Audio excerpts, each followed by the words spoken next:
माता की। नरेंद्र मोदी जिंदाबाद।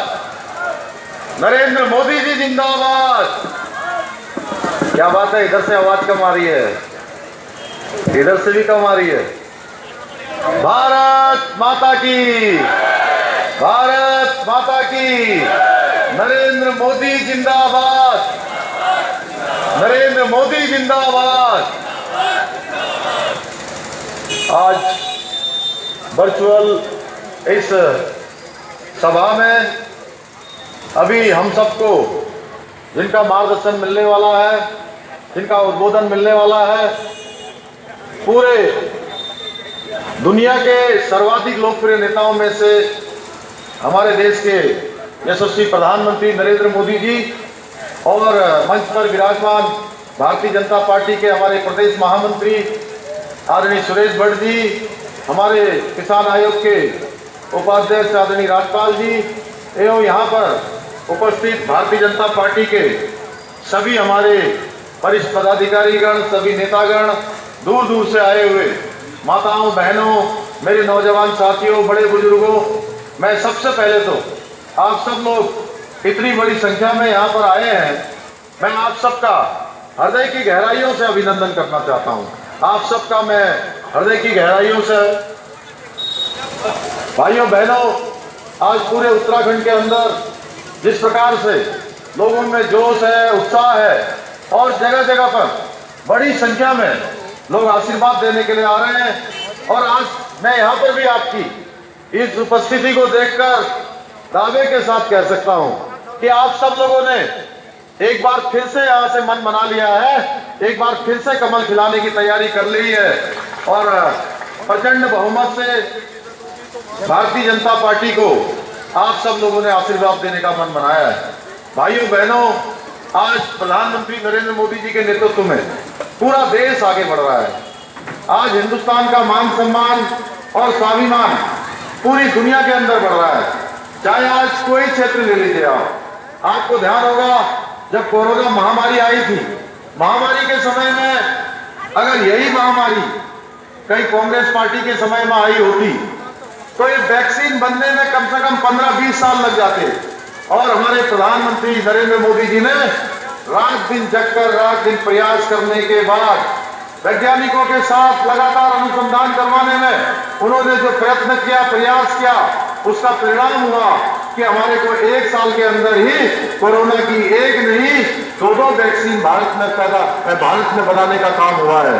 भाइयों बहनों, जब वैक्सीन आई थी, आप लोगों ने देखा होगा, जब वैक्सीन आई थी तो वैक्सीन के समय में जब वैक्सीन हमको लगने के लिए आ गई तो बहुत सारे नेतागण और बहुत सारे राजनीतिक दल वो लगातार एक बात कहते रहे कि ये वैक्सीन नहीं लगानी है, ये वैक्सीन लगाओगे तो क्या होगे, क्या कहते थे, वैक्सीन लगाओगे तो बीमार हो जाओगे।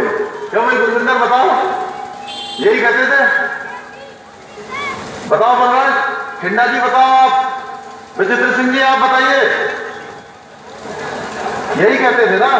क्या जोगिंदर भाई, मौल साहब, तो क्या कहते थे, वैक्सीन लगाओगे तो बीमार पड़ जाओगे, या किडनी फेल हो जाएगी, लीवर फेल हो जाएगा, या क्या होगा, दुनिया से चले जाओगे। भाइयों बहनों, जब कोरोना की दूसरी लहर आई और जिन्होंने वैक्सीन नहीं लगाई थी वो गंभीर रूप से घायल हो गए, गंभीर रूप से बीमार पड़ गए, और यहां तक कि बहुत सारे लोग हमको छोड़कर चले गए, भगवान के पास चले गए। ऐसे कौन लोग थे जिन्होंने गुमराह किया, जिन्होंने वैक्सीन नहीं लगने दी? ऐसी कौन सी राजनीतिक पार्टियां थी जिन्होंने वैक्सीन लगाने से रोका, लोगों को भ्रमित करने का काम किया, लोगों के अंदर एक भ्रम फैलाने का काम किया? ये कोई मजाक वाली बात नहीं है, ये बहुत गंभीर बात है। एक तरफ हमारे देश के प्रधानमंत्री जी के नेतृत्व में वैक्सीन बनाई जा रही थी, लोगों को मुफ्त में वैक्सीन लगाने का काम हो रहा था, दूसरी तरफ एक पार्टी के लोग, एक पार्टी के नेता लगातार लोगों को भरमाने का काम कर रहे थे। ऐसे लोग पापी हैं भाइयों बहनों, ऐसे लोग अपराधी हैं। जो हमारे बीच में से लोग गए उनकी मौत के जिम्मेदार हैं। ये सही समय आ गया है ऐसे लोगों को जवाब देने का, माकूल जवाब देने का, कि आपने हमारे बीच में से बहुत सारे लोगों की जान ली है, इसलिए एक एक वोट आपका 14 फरवरी को उन पर गहरी चोट करने वाला है। मैं आपसे निवेदन करने के लिए आया हूं कि हमारे एक एक वोट की कीमत इनके इस अपराध की सजा देने के लिए है, इनके इन पाप की सजा देने के लिए है भाइयों बहनों। दूसरी तरफ हमारे देश के प्रधानमंत्री जी के नेतृत्व में सारी वैक्सीन मुफ्त में लगाने का काम हुआ है। फ्री में वैक्सीन लगाई गई, पहली डोज लगाई गई, दूसरी डोज लगाई गई और तीसरी बूस्टर डोज भी अब मुफ्त में लगाने का काम हो रहा है भाइयों बहनों। लगातार देश के अंदर काम चल रहा है। दूसरी तरफ इस महामारी से जूझते हुए हमारे बहुत सारे भाई बहन हैं, बहुत सारा हमारा वर्ग है जिनके घरों में 2 टाइम का भोजन बनाने के लिए अन्न भी नहीं था। ऐसे लोगों की चिंता करने का काम, ऐसे लोगों को भी मुफ्त का राशन देने का काम, 5 किलो प्रति यूनिट के हिसाब से हर किसी के घर में भोजन पहुंचे, हर किसी को खाने को मिले, कोई बिना अन्न के न रहे, कोई भूखे पेट न सोए। माननीय प्रधानमंत्री जी ने गरीब कल्याण अन्न योजना चलाई भाइयों बहनों, और गरीब कल्याण अन्न योजना के माध्यम से 5 किलो प्रति यूनिट के हिसाब से सभी को राशन देने का काम हुआ। उत्तराखंड की सरकार ने भी इस दिशा में काम किया और मार्च 2022 तक सभी के लिए हमने 5 किलो 10 किलो गेहूं और 10 किलो चावल जो एनएफएसए के कार्ड धारक है उनके लिए हमने व्यवस्था की है भाइयों बहनों। आज देश के अंदर स्वास्थ्य के क्षेत्र में चलने वाली सबसे बड़ी स्कीम आयुष्मान भारत योजना, देश की आजादी के बाद से लेकर अब तक कभी किसी प्रधानमंत्री ने नहीं सोचा कि मेरे देश के गरीब, मेरे देश के मजदूर, मेरे देश के जिनके पास साधन नहीं है, संसाधन नहीं है, जिनके पास रुपया नहीं है, पैसा नहीं है, अगर वो बीमार पड़ जाए तो उनका इलाज कैसे होगा। उनकी भी चिंता करने का काम किसी ने किया है कि अगर आप बीमार पड़ोगे, अस्पताल में भर्ती हो जाओगे या अस्पताल में आपको इलाज करवाना पड़ेगा तो आपको अब किसी की तरफ देखने की आवश्यकता नहीं है। आपको अपना मकान नहीं बेचना पड़ेगा, आपको अपने जेवर गिरवी नहीं रखने पड़ेंगे, आपको किसी से कर्जा नहीं लेना पड़ेगा। भाइयों बहनों, अब आपके लिए 5 लाख रुपए की व्यवस्था भारत की सरकार ने कर दी है, उत्तराखंड की सरकार ने कर दी है। आयुष्मान भारत योजना के नाम से पूरे देश में स्कीम आयुष्मान भारत योजना के नाम से चल रही है और उत्तराखंड के अंदर ये योजना अटल आयुष्मान के नाम से चल रही है। इसमें प्रत्येक व्यक्ति को आच्छादित किया गया है। एक घर में चाहे 5 लोग होंगे, 6 लोग होंगे, 10 लोग होंगे या 20 लोग होंगे, उन सभी को आयुष्मान योजना से आच्छादित किया गया है। सभी को इस योजना का लाभ मिल रहा है। भाइयों बहनों, यह काम हमारे देश के यशस्वी प्रधानमंत्री नरेंद्र मोदी जी के नेतृत्व में हो रहा है। इसी प्रकार से आज हम अगर बात करें, हमारी माताओं बहनों के आंसुओं को पोंछने का काम किसी ने किया है। हमारी माताओं बहनों को जिन्होंने कभी सपने में भी नहीं सोचा होगा कि उनको रोटी बेलते बेलते कि कभी उनको भी जो है गैस का चूल्हा नसीब हो जाएगा, कभी उनको गैस का सिलेंडर मुफ्त में मिल जाएगा। भाइयों बहनों, हमारी माताओं बहनों के चूल्हा फूकते फूकते उनके पेट के अंदर, उनके कलेजे के अंदर 400 बीड़ी और 400 सिगरेट के बराबर धुआं चला जाता था और तमाम प्रकार की बीमारियां हो जाती थी। उन बीमारियों से निजात दिलाने का काम भी किसी ने किया है तो हमारे देश के प्रधानमंत्री भारत मां के लाल नरेंद्र भाई मोदी ने किया है।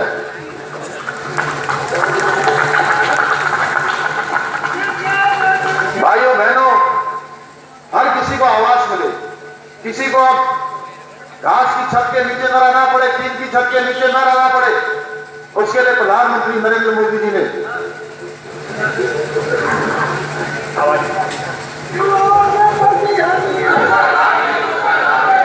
सभी के लिए आवास की व्यवस्था हो, सभी को रहने के लिए पक्का मकान मिले, उसके लिए प्रधानमंत्री जी ने प्रधानमंत्री आवास योजना लाए हैं। भाइयों बहनों, हर किसी को घर मिलना चाहिए।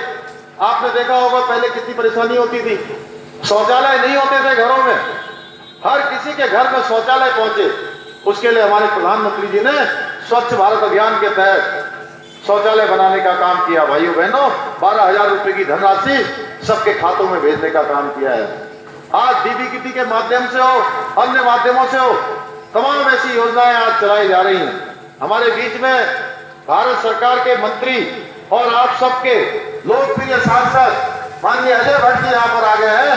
मैं चाहूंगा इस बार जोरदार तालियां बजा के आप सब लोग उनका करतल ध्वनि से आप यहाँ पर स्वागत करें। आपका बहुत बहुत स्वागत है, बहुत बहुत अभिनंदन है। भाइयों बहनों, ऐसे अनेकों अनेकों काम आज मोदी जी के नेतृत्व में हो रहे हैं। आज मोदी जी के नेतृत्व में उत्तराखंड का चहुमुखी विकास हो रहा है।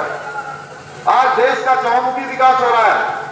उत्तराखंड की ये धरती जहाँ बाबा केदार की धरती है, बाबा बद्रीनाथ की धरती है। बाबा केदार में 400 करोड़ रुपए का पुनर्निर्माण का कार्य अभी वहां पूरा हो चुका है। बद्रीनाथ में 400 करोड़ की योजना वहां की स्वीकृत हो गई है, उसके टेंडर भी लग गए।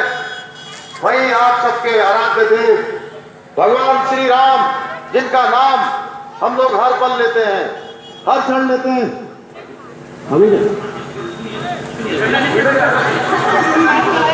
हर पल और हर क्षण लेते हैं। आप सब लोगों ने भी, बहुत सारे लोगों ने इस क्षेत्र से अयोध्या के आंदोलन में यहाँ से कार सेवा करी थी और हम सब कहते थे कि राम लला हम आएंगे, मंदिर वहीं बनाएंगे। भाइयों बहनों, राम लला टेंट के अंदर रहते थे। मैं भी 1998-99 में अयोध्या गया था। मैंने देखा था कि राम लला को टेंट में देखकर बेहद कष्ट होता था, मन को पीड़ा पहुंचती थी। हमारे आराध्य देव, कोई भी हमारे मन में कोई कष्ट होता है, कोई परेशानी होती है, तो हमारे मुंह से निकलता है, हे राम राम राम। और ऐसे राम लला जब टेंट में थे, वो इंतजार कर रहे थे कि कब कोई ऐसा प्रधानमंत्री आएगा जो मुझे टेंट से बाहर निकालेगा। और ये काम भी हमारे देश के प्रधानमंत्री नरेंद्र मोदी जी ने दोबारा शपथ ली 2019 में। 2019 में जब उन्होंने शपथ ली, नमस्कार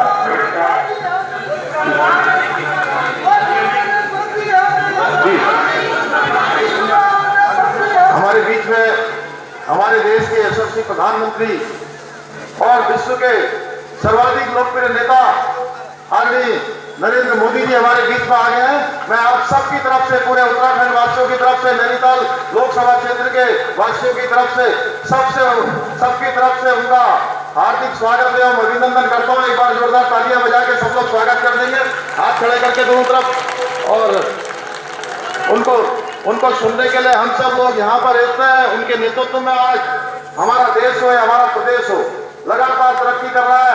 भारत का मान सम्मान और स्वाभिमान पूरी दुनिया के अंदर बढ़ रहा है। मैं उनसे निवेदन करता हूं, मैं प्रार्थना करता हूं कि पूरे उत्तराखंड वासियों को, नैनीताल लोकसभा क्षेत्र वासियों को अपना संबोधन देने की कृपा करें। बहुत बहुत धन्यवाद।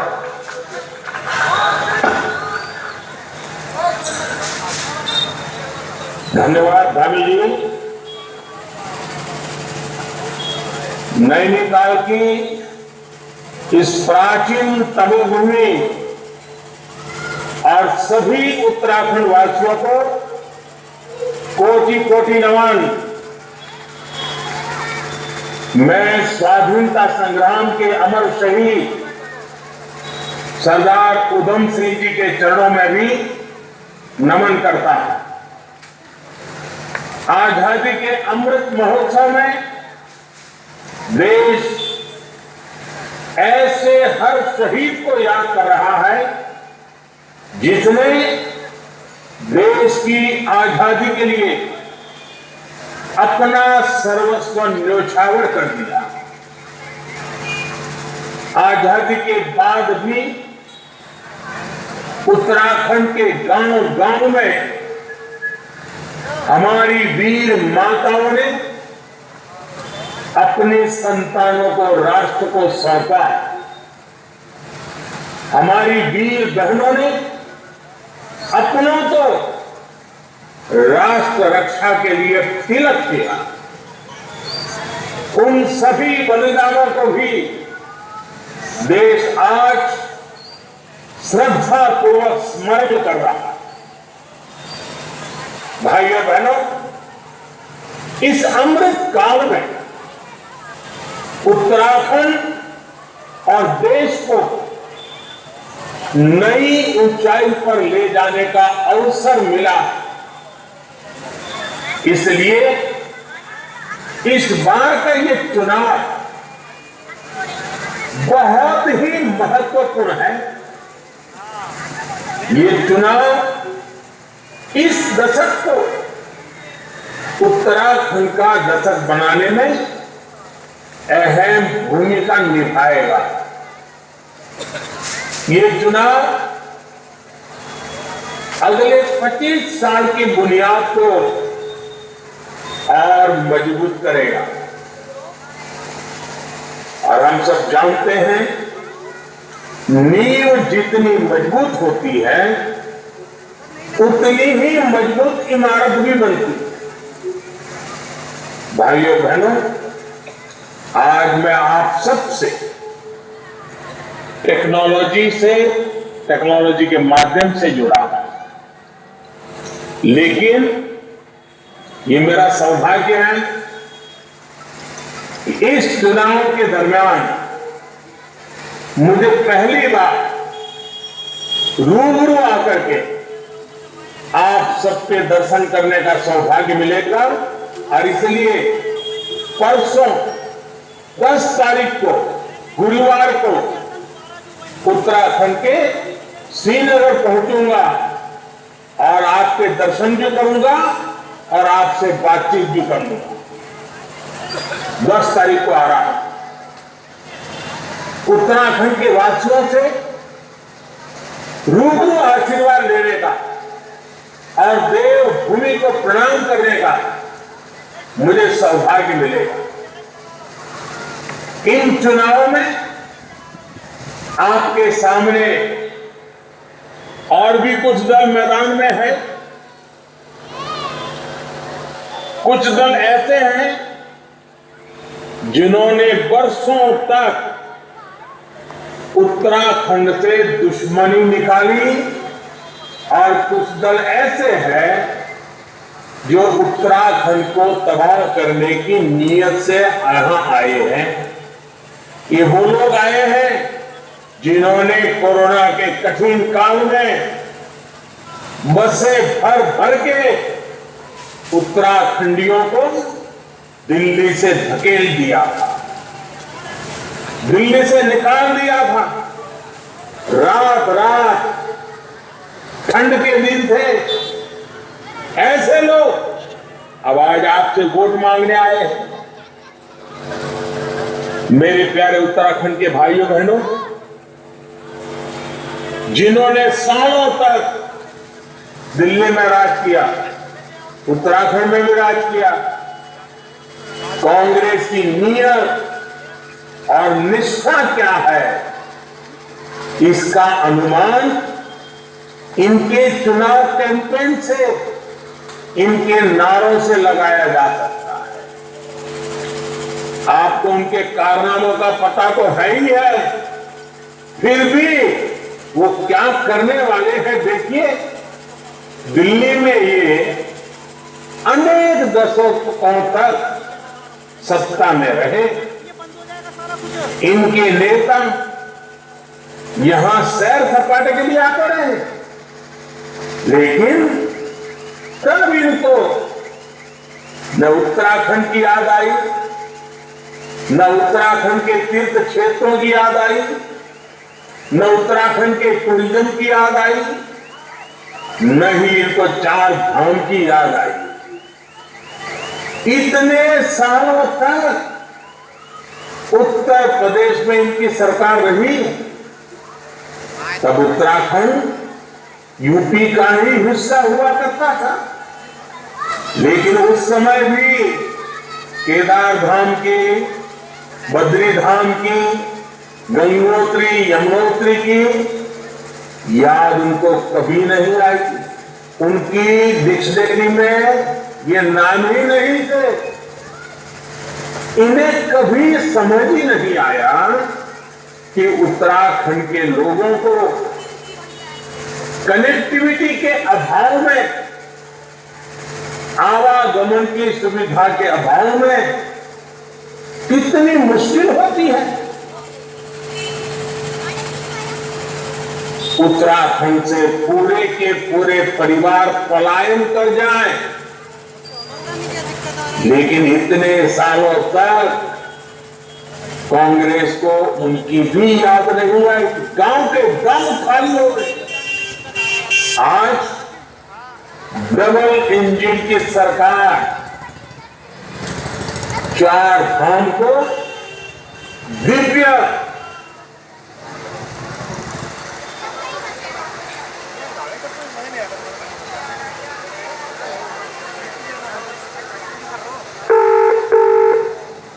साथियों, ये सही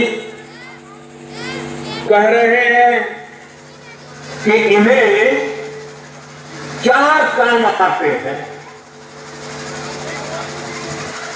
अब मैं जरा वर्णन कर रहा हूं, उन्हीं की बात तो मैं बताता हूं। वो 4 काम की बातें करते, वो 4 काम क्या है, उनके दिल दिमाग में क्या पड़ा है, उनका भूतकाल इन बातों का गवाह है, वो क्या है। पहला काम, ये जो भी करेंगे वो एक परिवार के हित के लिए करेंगे। दूसरा काम, ये जो भी करेंगे उसमें भ्रष्टाचार होगा ही होगा। तीसरा काम, ये तुष्टीकरण की राजनीति करेंगे। देश को टुकड़ों में बांटने के षड्यंत्रों को वे अपनी वोट बैंक के कारण ये खेल खेलते रहे हैं, खेल खेलते रहेंगे। ये योजनाओं में भेदभाव करेंगे, सिर्फ अपनी वोट बैंक संभालेंगे। चौथा काम, वर्षों तक ये परियोजनाओं को लटका कर रखेंगे ताकि लंबे अरसे तक उसमें से ही दोहन करके अपना जेब भर सके। आज इनके इन 4 कामों का पूरा कच्चा चिट्ठा मैं आपको लेकर के आपके पास आया। भाइयों बहनों, मैं यहां किसी की आलोचना करने के लिए नहीं बोलता। उत्तराखंड की धरती से मेरा एक विशेष नाता रहा, आप लोगों से मेरा विशेष नाता रहा। और आज नहीं, मैं गुजरात का मुख्यमंत्री था तब भी, गुजरात के मुख्यमंत्री के पहले संगठन का काम करता था तब भी, और उसके पहले भी मेरी एक जिंदगी थी। मैं आपके बीच में रहा, आप मुझे अच्छी तरह जानते हैं, मैं आपको जानता हूं, आपके दुख दर्द को जानता हूं, अपने सपनों को जानता हूं। और जब आपका कोई यहां बैठा है तो आपके लिए जिएगा कि नहीं जिएगा, आपके लिए काम करेगा कि नहीं करेगा। लेकिन बीच में रोड़े अटकाने वाले लोग बैठ गए तो मैं कितना ही चाहूं, कितना ही करना हो, मैं कर पाऊंगा क्या? गलती मत करना मेरे भाइयों बहनों।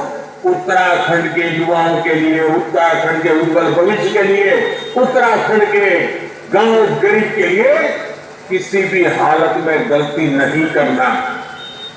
भाइयों बहनों, जब दिल्ली में इनकी सरकार थी,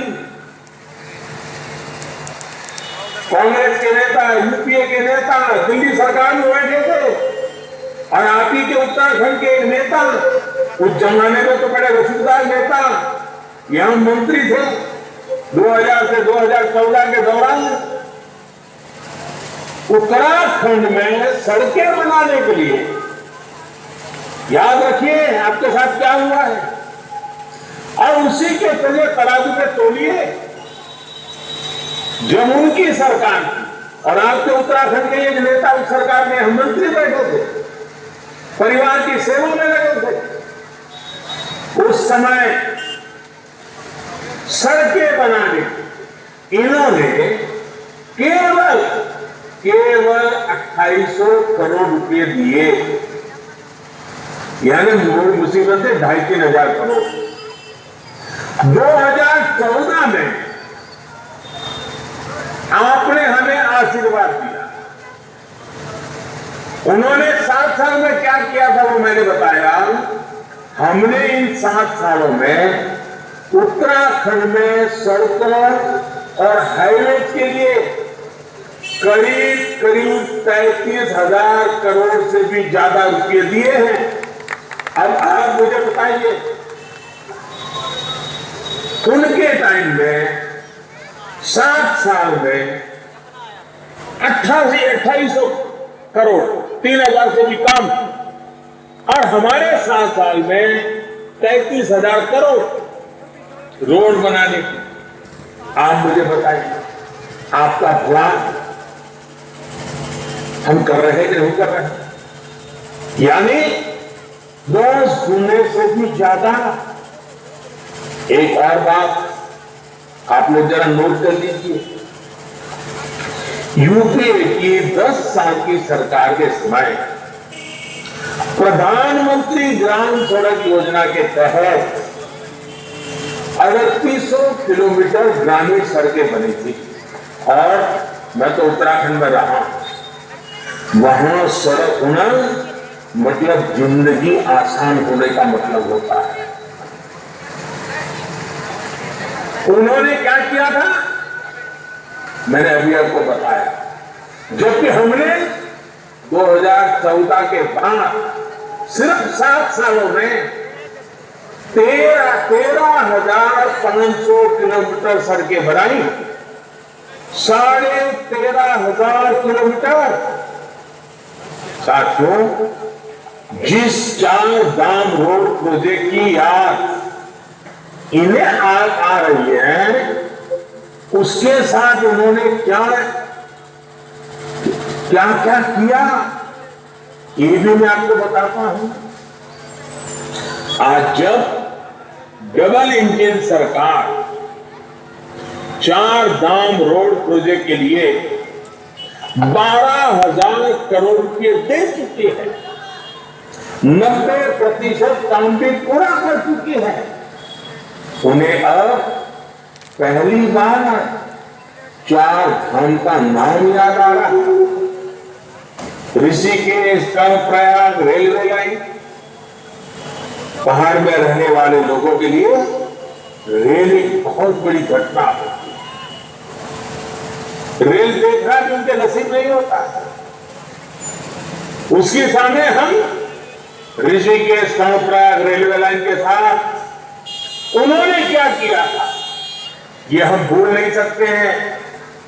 अगर उत्तराखंड को वो समझते, उत्तराखंड की भावनाओं को समझते, उत्तराखंड के लोगों की जिंदगी समझते, तो ऐसी पाप ऐसी गलती नहीं करते। मैं इसलिए अच्छा कर पा रहा हूं तो मैं आपके बीच से निकला, आपके बीच में रहा। 2011 से 2014 तक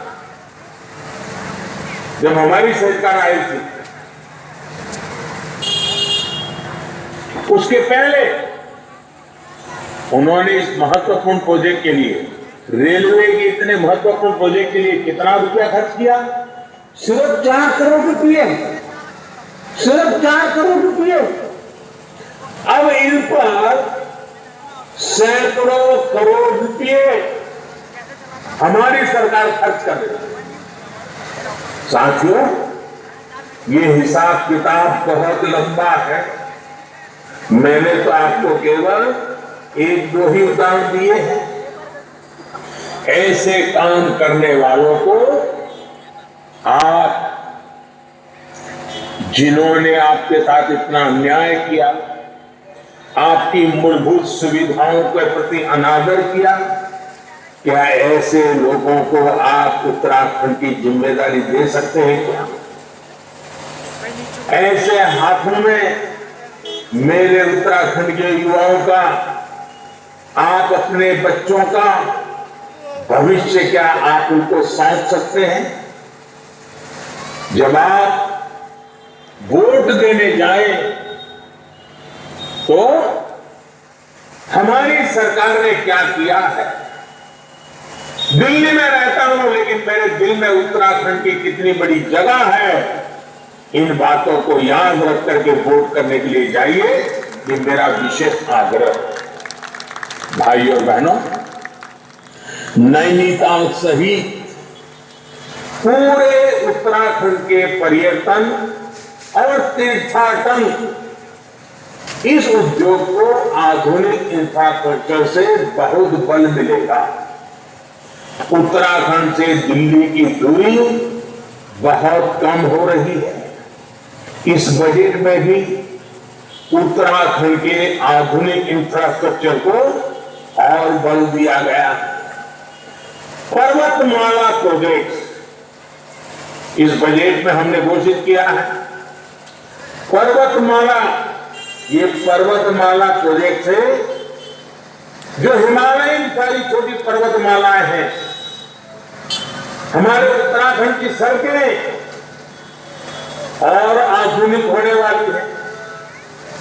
यहां के महत्वपूर्ण तीर्थों, मंदिरों और पर्यटक स्थलों को रोपवे से जोड़ने पर स्थानीय लोगों को सुविधा भी मिलेगी और रोजगार भी मिलेगा। आप भी जानते हैं जितना टूरिस्ट ज्यादा आता है उतनी हिमाचल उत्तराखंड के लोगों की, हिमालय की गोद में रहने वाले आप सबकी, आपके नैनीताल के लोगों की रोजी रोटी को बहुत बड़ी ताकत मिलती है। आपके नैनीताल के नजदीक के हनुमानगढ़ी मंदिर को भी रोपवे से जोड़ने पर विचार चल रहा है। हेमकुंड साहब में भी रोपवे बनेगा। वैली ऑफ फ्लावर आने जाने में भी देश के प्रकृति प्रेमी टूरिस्टों की बहुत बड़ा तांता लग जाएगा, जो उत्तराखंड के युवाओं का भविष्य खोल देगा। साथियों, जितनी ताकत से हम 21वीं सदी की तरफ बढ़ना चाहते हैं, देश का दुर्भाग्य है कि नकारात्मक सोच में डूबी हुई विकृत मानसिक विचारों से प्रभावित कांग्रेस उतनी ही ताकत से देश को 20वीं सदी की ओर धकेलने की कोशिश कर रही है। हम आगे जाना चाहते हैं तो पीछे धकेल सकते हैं। जरा इनके वादों और इनके इरादों को तो देखिए, ये उत्तराखंड को कहां ले जाना चाहते हैं, ये देवभूमि में क्या करना चाहते हैं। ये लोग जिस यूनिवर्सिटी की बात कर रहे हैं और सीना ठोक करके कर रहे हैं, बेशर्मी के साथ कर रहे हैं, और देवभूमि में ऐसा करने की इनकी हिम्मत देखिए। ये उनकी तुष्टीकरण की राजनीति का जीता जागता सबूत है। और जहां जहां कांग्रेस ने तुष्टीकरण की राजनीति को हवा दी है, जहर बोया है जहर। हम कश्मीर का हाल क्या करके रखा है इन्होंने देखा है। हम उत्तराखंड को तबाह नहीं होने देंगे, लेकिन कांग्रेस तुष्टीकरण की अपनी आदत को छोड़ना ही नहीं चाहती। भाइयों और बहनों, हमने हर वर्ग, हर संप्रदाय के लिए देश की पहली राष्ट्रीय डिजिटल यूनिवर्सिटी की घोषणा बजट में।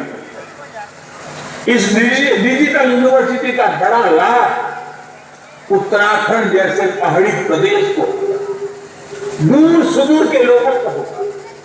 गरीबों, दलितों, वंचितों, पिछड़ों और हमारी बेटियों को विशेष लाभ।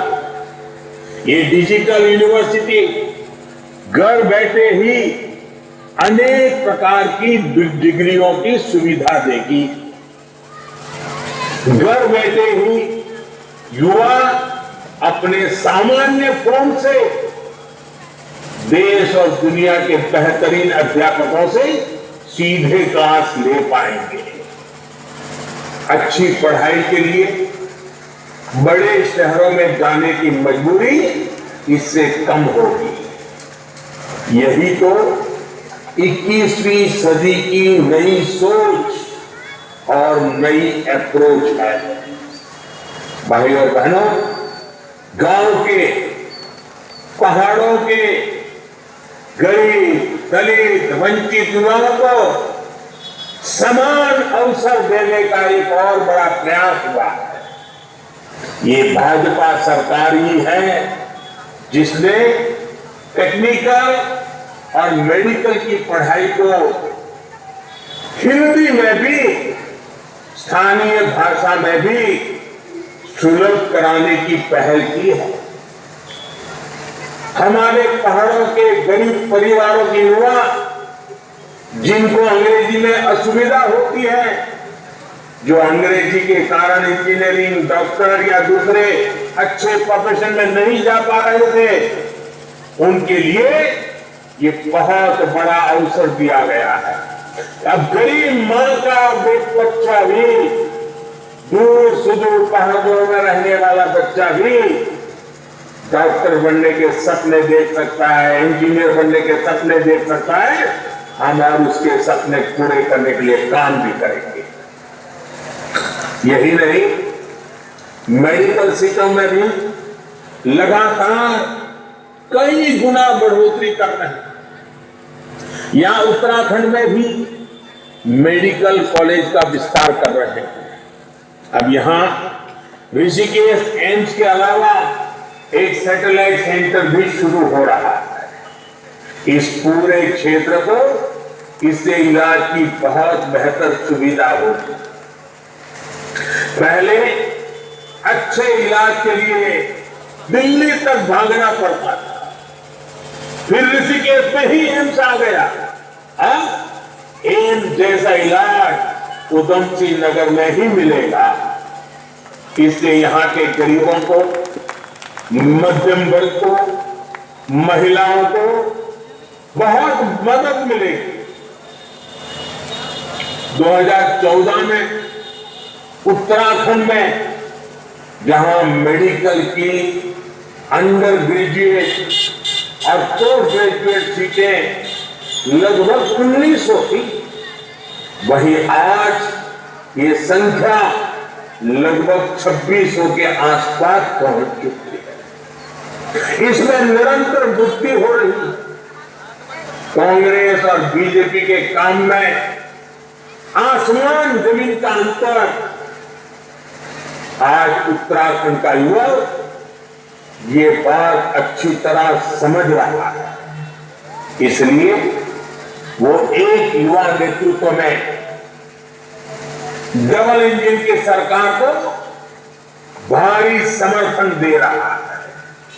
साथियों, कांग्रेस ने उत्तराखंड को प्रोत्साहित करने के बजाय कदम कदम पर हतोत्साही भी किया है, निराश किया है। यहां की चुनौतियां, यहां की समस्याओं का बहाना बनाते हुए ये उत्तराखंड को अलग राज्य का दर्जा देने से बचते रहे। दशकों तक उन्होंने उत्तराखंड के सपनों, यहां की आकांक्षाओं को कुचला, लेकिन ये अटल बिहारी वाजपेयी जो थे, ये अटल जी ने इनकी हर बहानेबाजी को गलत सिद्ध करते हुए उत्तराखंड की आकांक्षाओं को बल दिया। हमारा उधम सिंह नगर भी इस विश्वास का बहुत बड़ा गवाह है। अटल बिहारी वाजपेयी जी के प्रयासों की वजह से उधम सिंह नगर समेत कई जिलों में बड़ी संख्या में उद्योगों की स्थापना हुई। आज उत्तराखंड विकास के जिस रास्ते पर आगे बढ़ रहा है, ये भाजपा के आप सभी पर और आपके भाजपा पर जो अटूट विश्वास का नाता है, उस अटूट विश्वास का ही परिणाम है। आज हमारी सरकार जल जीवन मिशन के जरिए हर घर जल पहुंचा रही है। आज प्रदेश के लाखों घरों तक पाइप से पानी पहुंच रहा है। प्रधानमंत्री आवास योजना के तहत तेजी से गरीबों के लिए घर भी बनाए जा रहे हैं। आयुष्मान योजना के तहत गरीबों का मुफ्त इलाज हो रहा है। हम में और उनमें ये रात दिन का जो मैं फर्क कहता हूं ना, वो यही फर्क है। एक तरफ उत्तराखंड में काम करने वाले लोग हैं, हम जैसे लोग हैं, तो दूसरी तरफ उत्तराखंड को बदनाम करने वाले ये जाने पहचाने सारे चेहरे हैं। उत्तराखंड काम करने वालों को चुनेगा। बदनाम करने वालों के दिन बहुत पहले लग चुके हैं।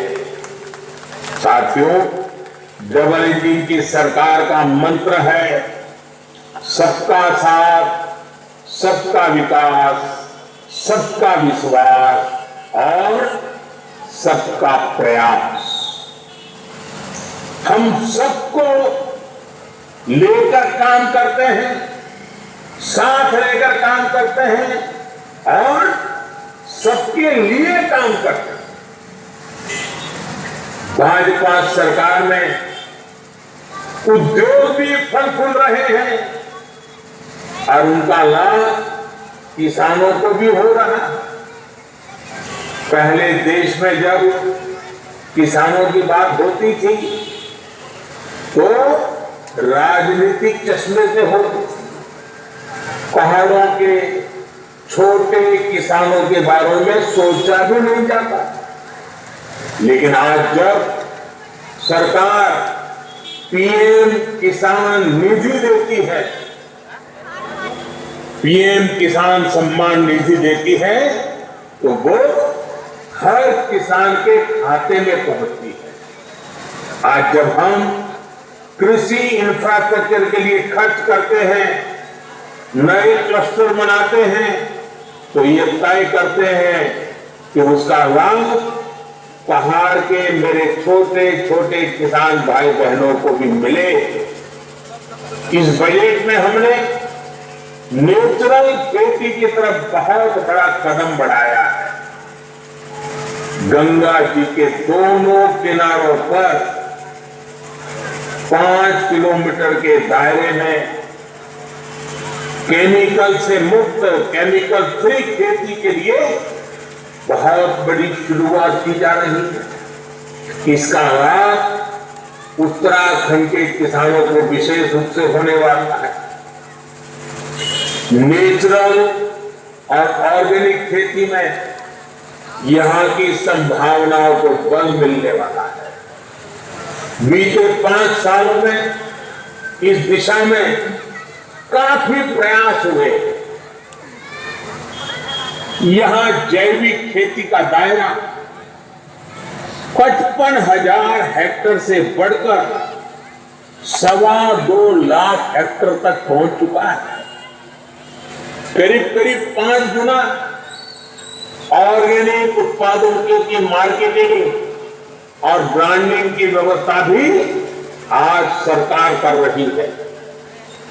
यहां रामगढ़ उद्यान विभाग की जमीन सालों से खाली पड़ी थी। उस पर सरकार ने हाई डेंसिटी सेब की खेती शुरू करवाई। इससे यहां के युवाओं को रोजगार के नए अवसर मिलेंगे।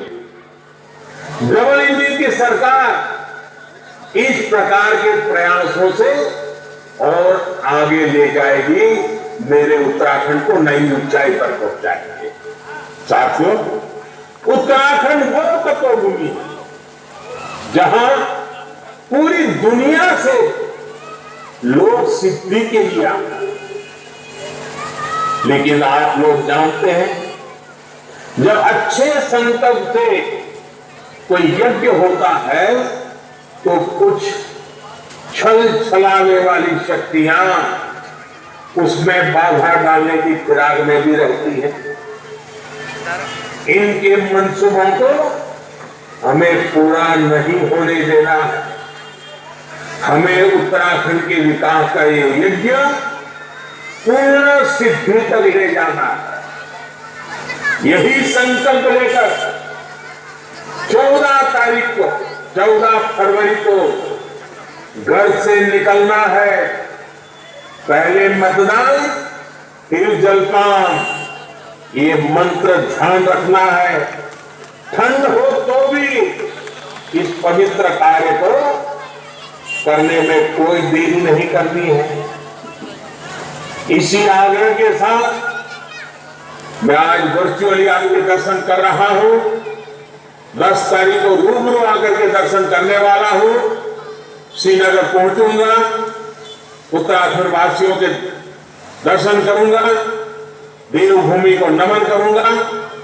आज आपने इतना समय निकाला और वर्चुअल समिट में भी इतनी बड़ी तादाद में आई, और मैं देख रहा हूं आप सब उत्साह से भरे हुए हैं। मुझे दिख रहा है सर, आनंद, उत्साह, उमंग आपके चेहरे पर नजर आ रहा है। तालियों के गड़गड़ाहट सुनाई दे रही है। अब आप मेरे साथ दोनों हाथ ऊपर करके बोलना है। दोनों हाथ ऊपर कीजिए और बोलिए, भारत माता की, भारत माता की, भारत माता की। बहुत बहुत धन्यवाद।